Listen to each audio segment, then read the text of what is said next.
అందరం కూడా స్వేచ్ఛగా స్వతంత్రంగా మనం అందరం హ్యాపీగా మన పనుల్లో మనం ఉండడానికి ఆ రోజు బలంగా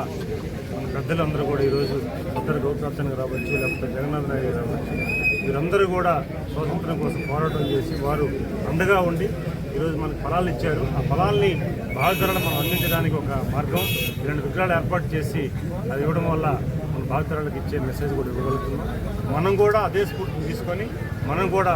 మన భారతీయులం కనుక భారతదేశం ముందు తర్వాత మనమైన ఆలోచనతో ముందుకెళ్ళవలసిన అవసరం ఉందని ఈ సందర్భంగా